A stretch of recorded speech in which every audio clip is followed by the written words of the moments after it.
안녕하세요. 미디어 리터러시 생명교육입니다. 제가 며칠 전에 딥페이크 음란물과 성교육의 본질이라는 주제를 가지고 서울의 한 초등학교에 가서 교직원 특강을 해드렸습니다. 뭐 잘 아시죠? 교직원 특강은 법적 의무로 참여를 해야 되는 교육이기 때문에 선생님들 동기부여가 참 안 되세요. 그래서 제가 짧은 시간에 아주 핵심만 재미있게 설명을 좀 드리고 왔습니다. 제가 이제 딥페이크 관련 설명드린 내용은 뭐냐면은 이제 요렇게 강의를 이제 한 건데, 딥러닝 기술은 이제 범세계적으로 이제 확산이 돼 있는데, 딥페이크 음란물 제작은 한국이 압도적이거든요. 압도적 세계 1등이에요. 그래서 도대체 그 이유가 뭔가, 그거를 좀 자세하게 제가 설명을 좀 해드렸어요. 뭐 수많은 언론에서 얘기를 많이 했죠. 다른 성교육 전문가들도 미디어 리터러시 교육이 없어서 그렇다, 뭐 성인지 예산을 삭제해서 그렇다, 뭐 그런 얘기들이 많이 있었는데, 이제 사실 그런 원인은 아니에요. 제가 이제 우리 사회에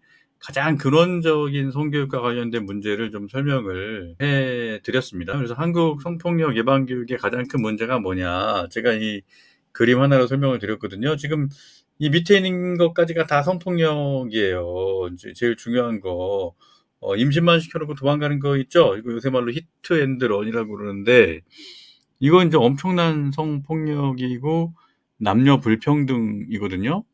그 여자는 임신하면 엄청난 곤란을 겪는데 남자는 임신만 시켜놓고 도망가도 아무런 문제가 없잖아요. 근데 이게 가장 큰 성폭력인데, 이 문제를 우리 사회에서는 성폭력이라고 법에서도 말도 안 하고, 성교육 열심히 하시는 어떤 뭐 부처 단체들 있잖아요. 거기서는 이거 아예 성폭력이라는 범주에 포함시키지도 않습니다.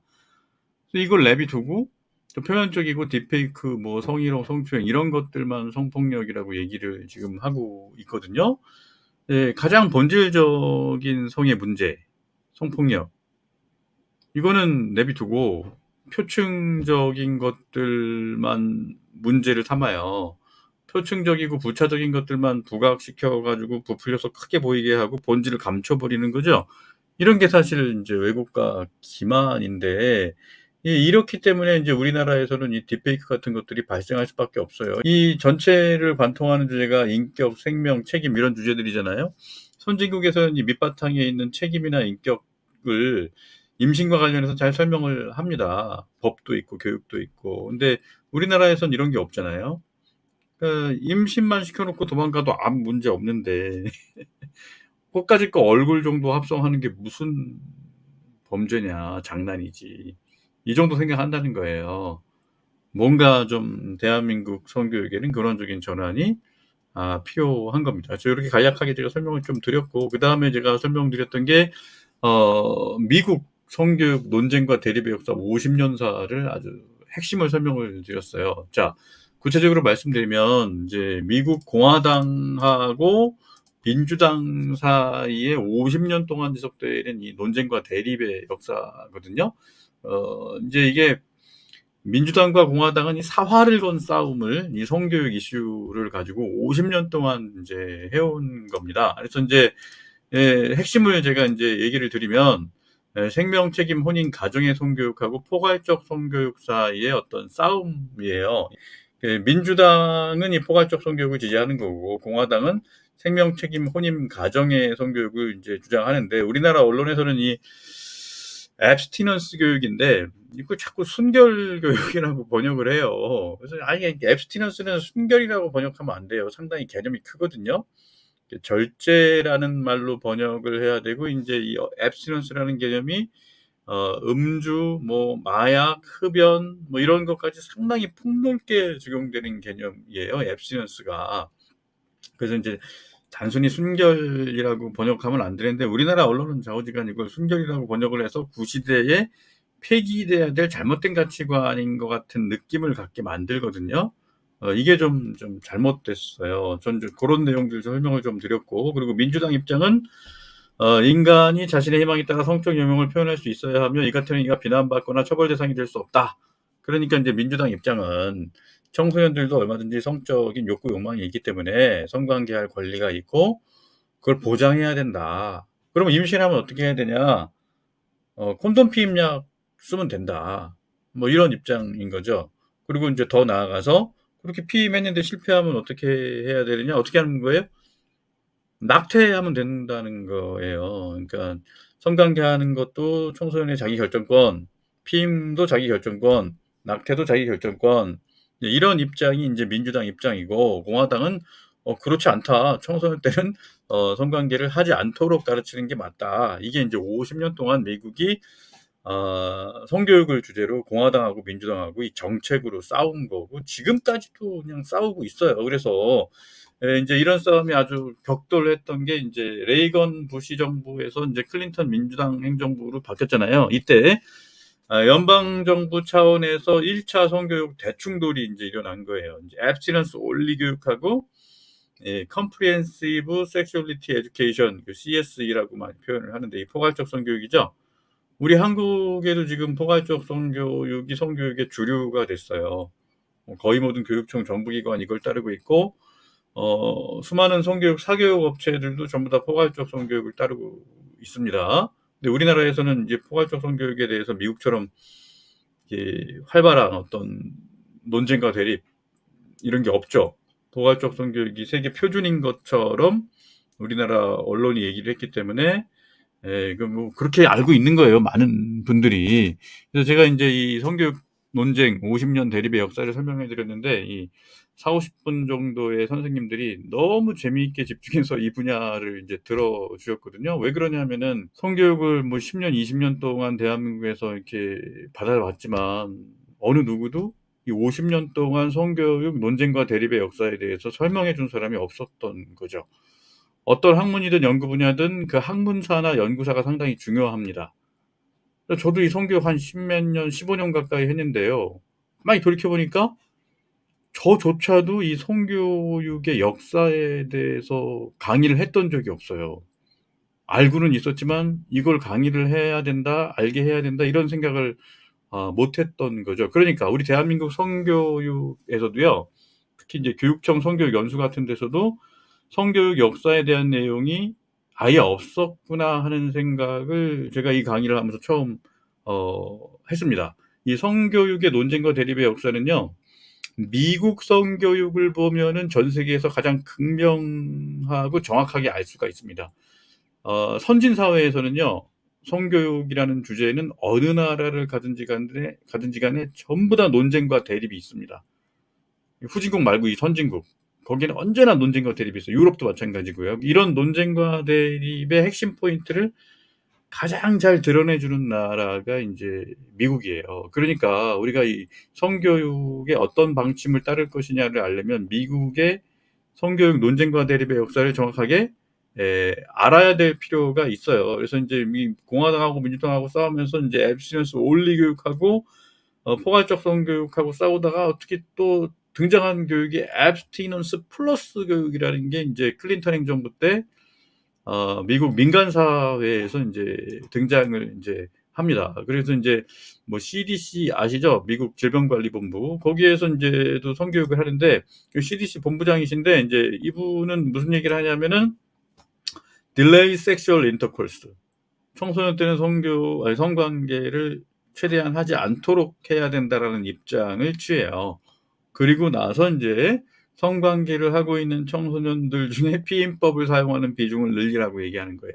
이게 인제 abstinence 플러스 교육이거든요. 기본적인 중점은 abstinence, 청소년 때는 성관계를 안 하는 데 초점을 두고, 아무리 말을 해도 안 듣는 친구들 있잖아요. 그러면 걔네들한테는 피임법을 알려주는데, 이게 미국 CDC에서 말하는 피임법은 콘돔 피임약이 아니에요. 왜? 콘돔 피임약은 적용을 해 보니까 이게 효과가 없거든요. 애들이 잘 쓰지도 않고, 뭐 쓴다고 해도 이게 확률이 엄청 낮고 이렇기 때문에. 그래서 인제 CDC, 미국 CDC에서 청소년들한테, 성관계하는 청소년들한테 권장하는 방식은 자국 내 삽입 장치입니다. 오죽하면 뭐 그러겠나 좀 싶어요. 그래서 요게 인제 앱스티넌스 플러스 프로그램이에요. 그리고 인제 뭐 부시 대통령, 아들 부시 대통령이 인제 다시 당선되면서 인제 공화당이 인제 성교육 반격을 시작합니다. 다시 앱스티넌스 교육의 예산을 엄청나게 인제 확대를 해요. 미국은 공화당이 정권을 잡느냐 민주당이 정권을 잡느냐에 따라서 인제 성교육 정책 방향이 확확 바뀌고 예산 방향이 바뀌어요. 그다음에 인제 누가 대통령 됐죠? 오바마가 됐죠? 오바마가 되면서부터 이제 본격적인 성교육 전쟁이 시작됩니다. 포괄적 성교육으로 정책을 완전히 전환하고요. 예산도 거기다가 엄청나게 쏟아붓고 인제 뭐 abstinence 교육 예산을 엄청나게 많이 줄였고, 그리고 또 지금 논쟁적인 주제들 있죠. 뭐 동의, 성 정체성, 성적 다양성, 뭐 트랜스젠더, 이런 주제를 적극적으로 이 포괄적 성교육에서 인제 포함을 시킵니다. 그래서 인제 어떻게 된 겁니까? 이 오바마 때부터 이렇게 되니까 인제 그다음 2000 년대 이후부터는 이 성교육 이슈가 미국 대선의 당락을 결정하는 데 상당히 중요한 이슈가 되죠. 그다음에 인제 트럼프가 대통령이 됐잖아요. 힐러리하고 인제 붙으면서. 사실 우리나라 언론이 이거 제대로 보도를 안 해서 그렇지, 트럼프가 1기 트럼프가 인제 대통령 당선됐을 때는 이 낙태 이슈가 아주 당선에 주된 이유였어요. 힐러리는 9개월 차 막달에서 임신 막달에도 낙태를 할 수 있게 하겠다라는 공약을 내세웠었거든요. 출산을 하기 하루 전까지 낙태를 해도 그게 합법이 되게 하겠다. 네, 트럼프는 말도 안 되는 소리다. 그게 TV 토론에서 격론이 붙었습니다. 그때 인제 그 TV 토론을 보고 많은 미국 국민들이 힐러리에서 트럼프로 표를 바꿔서 투표를 했죠. 그래서 인제 그 당시에 트럼프가 인제 당선이 됐던 거예요. 인제 대한민국 언론은 이런 거 잘 보도를 하지 않았었죠. 이때부터 사실 미국 그 대선은 성교육 이슈가 대선의 당락을 결정했다고 봐도 무방해요. 예. 그리고 인제 바이든이 인제 대통령 되니까 어떻게 돼요? 다시 포괄적 성교육으로 오면서 인제 여기에 인제 젠더, 뭐 동의, 성폭력, 성소수자, LGBTQ 이런 것들을 아주 전폭적으로 도입을 합니다. 이런 거를 인제 PC주의라고 하거든요. 정치적 교정주의라고 저는 번역을 하는데, 간략하게 설명을 드리면 자기들이 옳다고 믿으면서 추구하는 가치를 인권 평등, 자유 다양성, 민주주의 등 여러 명분을 내세워서 그 사회와 전체 구성원들에게 인제 강제하는 어떤 이념이에요. 뭐 차별금지법도 이 연장선상에 있는 거라고 보시면 돼요. 그리고 미국에는 지금 차별금지법이 인제 사실 적용됐기 때문에 많은 문제들이 생겼던 거죠. 예. 예, 이제 이런 것들이 인제 드러났어요. 그래서 인제 미국에서는 메리 크리스마스라는 말을 못 해요. 특정 종교를 강요하는 말이다. 예. 상당히 인제 무슨 말 한마디 할 때 스트레스를 갖고 부담을 느끼면서 인제 자기 검열을 하게 되거든요. 이런 게 PC주의예요. 그리고 인제 미국 사회에서는 바이든 정권 때 보이스 앤 걸스, 레이디스 앤 젠틀맨 이런 말 못 했어요. 왜 그러냐면은 보이스 앤 걸스 이러면은 남녀의 두 가지 성으로 인제 이해한다는 거잖아요. 이런 게 차별이라는 거죠. 그래서 보이스 앤 걸스, 레이디스 앤 젠틀맨 그러면 이게 차별주의자가 되기 때문에 이런 말 하는 것도 상당히 눈치가 보이고, 마더 앤 파더 이런 말도 못 해요. 그래서 미국이나 캐나다 가면은 학부모들이 쓰는 안에는 페어런트 1, 페어런트 2로 돼 있어요. 엄마 아빠란 말 못 해요. 이게 참 희한하죠. 왜 엄마 아빠도 이게 성을 두 개로 나눈다는 어떤 구별이잖아요. 이런 거 '차별이다. 혐오다.' 뭐 이렇게 보기 때문에 '이런 거를 인제 하면 안 된다.' 뭐 이런 게 인제 PC주의고, 포괄적 성교육에서 가르치는 중요한 내용이 인제 이런 겁니다. 인제 그래서 인제 바이든 정부 때 미국 사회가 엄청난 문제가 생겼던 거고, 많은 사람들이 인제 불만을 표시했었던 거죠. 그러면서 인제 트럼프 행정부로 미국 시민들이 정권 교체를 했던 거고, 그러니까 트럼프는 어떻게 된 거예요? 다시 포괄적 성교육 폐기하고 abstinence 교육으로 가는데, 인제 abstinence 교육이 이름을 좀 바꿨더라고요. Sexual Risk Avoidance Education, 성적 위험 회피 교육. 쉽게 말하면 청소년 때는 되도록 성관계를 하지 말라는 거고요. 이게 포괄적 성교육 예산 삭감하고 인제 성적 정체성 교육도 예산을 다 없애 버렸어요. 그리고 이게 예산만 없앤 게 아니라, 이게 트럼프가 참 재밌는 게 이전 정부에서 인제 포괄적 성교육하고 성적 정체성 교육을 했던 연방 정부 기관들 있죠. 그 기관 자체를 없애 버리는 거예요. USAID 있죠. 국제 원조 기구. 거기서도 포괄적 성교육을 전 세계에 퍼뜨렸거든요. 그 기관 없애 버렸죠 지금 거의 사실상.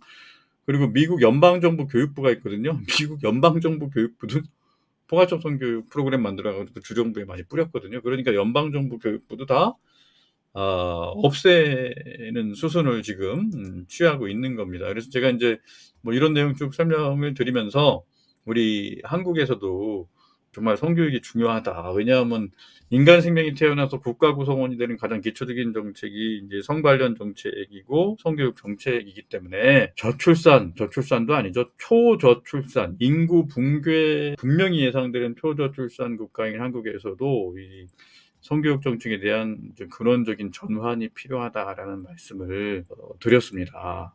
예. 우리 한국에서도 성교육의 논쟁과 대립이 있기는 있었죠. 5, 6년 전에. 어떤 게 있었습니까? 성교육 표준안하고 포괄적 성교육 사이에 싸움이 있었죠. 근데 이거 뭐 싸움이라고 하기도 어려워요. 일방적으로 한쪽이 당했기 때문에. 왜 그러냐면은 신문방송 언론이 이 전쟁에 참여하면서 한쪽 편만 들었거든요. 왜곡 보도를 했죠.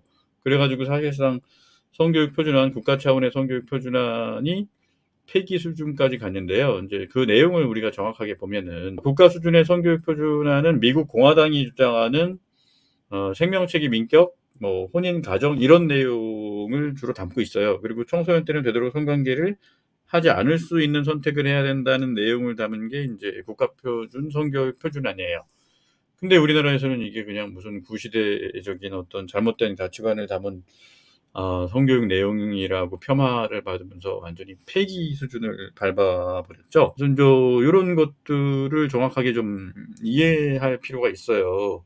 그래서 미국 성교육 논쟁과 대립의 역사 50년을 좀 우리 한국의 많은 교육자분들이 잘 아시면 좋을 것 같아요.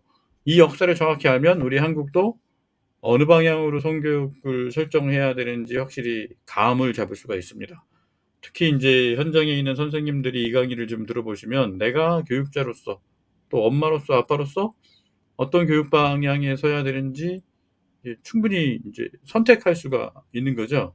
그렇기 때문에 제가 교육할 기회가 많이 생기면 50년 동안 미국 성교육 논쟁과 대립의 역사를 설명해 드리는 강의를 좀 자주 할 수 있으면 좋겠다라는 생각을 좀 했습니다. 제가 학교 선생님들 대상으로 특강도 많이 하고 성교육 연수도 많이 할 기회가 좀 있는데 앞으로 좀 미국 50년 동안의 성교육 논쟁과 대립의 역사를 좀 설명해 드리면서 '우리는 어느 방향으로 가야 되는가.'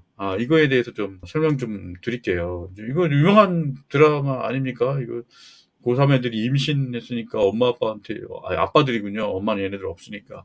도와달라고 하는 건데 참 이거 되게 힘들죠. 근데 이거 국가가 개입해야 되는 문제예요. 대한민국에 초저출산이 왔으니까 청소년들이 애 낳게 해야 된다. 이게 이런 말이 아니고요. 모든 선진국은 50년 전부터 청소년들이 임신하면은 거의 다 애를 낳게 했어요. 아빠, 엄마로서 책임을 다하게 했습니다. 그래서 이게 선진국이거든요. 그래서 가장 핵심적인 거는 인간의 성은 홀로 고립돼서 존재하지 않는다는 거죠. 성, 쾌락, 사랑, 생명, 임신, 출산, 양육, 부모된 가족지도, 사회지도 1번부터 10번까지는 다 분리될 수 없는 하나예요. 근데 지금 우리 한국 사회는 성을 오로지 쾌락하고만 결합시켜 놓고 나머지 요소하고는 다 분리 단절을 해 놓은 거죠. 심지어 사랑하지 않아도 얼마든지 성관계할 수 있다고 가르치잖아요. "성관계는 얼마든지 자유다." 뭐 이런 게 지금 우리 사회의 어떤 특성 아닙니까? 그리고 성하고 생명, 임신하고 분리하는 게 뭡니까? 이게 피임이죠. 콘돔하고 피임약. 예. 이 피임 마인드를 한번 잘 생각해 보세요. 성관계는 내 마음대로 해도 되고 뭐만 안 하면 되는 겁니까? 임신만 안 하면 된다는 거죠. 이 생각 자체가 잘못된 거기 때문에 이 생각은 절대로 사람을 좀 아름답고 행복한 방향으로 인도하질 않아요. 성관계에 있으면 책임을 피해야 되는 게 아니고 책임을 져야죠. 그게 인제 선진국이 가진 모든 성에 대한 태도들이에요. 그리고 임신하고 출산 사이를 분리하는 게 뭔가요? 이게 낙태죠. 네. 그리고 인제 낙태는 안 하고 애를 낳긴 낳지만 잘 키우나요? 죽이거나 버리죠. 영아 유기, 영아 살해. 많은 문제가 생겨요 이게. 그리고 유기하거나 살해하지는 않고 애를 낳아서 키우더라도 남자는 어디 도망가서 없고 여자 혼자 애 키우니까 너무 힘들잖아요. 그러니까 인제 분노가 오를 때 치밀어 오를 때마다 애를 때리면 이제 아동 학대가 되겠죠. 예, 이러면 인제 가족이 다 붕괴되고 사회가 혼란스러워지고 우리나라 지금 이런 상황 아닙니까? 이걸 통해서 우리가 확실히 알 수 있는 게 뭔가요? 성에 대한 책임을 준수하게 하는 법과 제도와 교육이 반드시 필요한 거죠. 모든 선진국은 이 1 번부터 10 번까지를 하나의 세트로 보고 성교육 정책, 인구 정책, 성 관련 정책을 입안합니다. 근데 우리나라는 지금 이게 안 됐던 거죠. 그래서 결국에는 세계 초저출산, 인류 역사에 유례가 없는 문제가 우리나라에 생긴 거예요. 70-80 년대부터 이렇게 낙태를 해 왔잖아요. 네. 그리고 그걸 2000 년대 이후까지 꾸준히 또 낙태를 하는 이런 나라는 전 세계 우리나라밖에 없어요. 그래서 이제 이런 문제의 근원적인 해결을 하려면은 인제 어떤 방향성을 잡아야 할 것이냐, 이런 거에 대한 전 안목을 좀 드리는 교육을 더 열심히 하도록 하겠습니다. 감사합니다.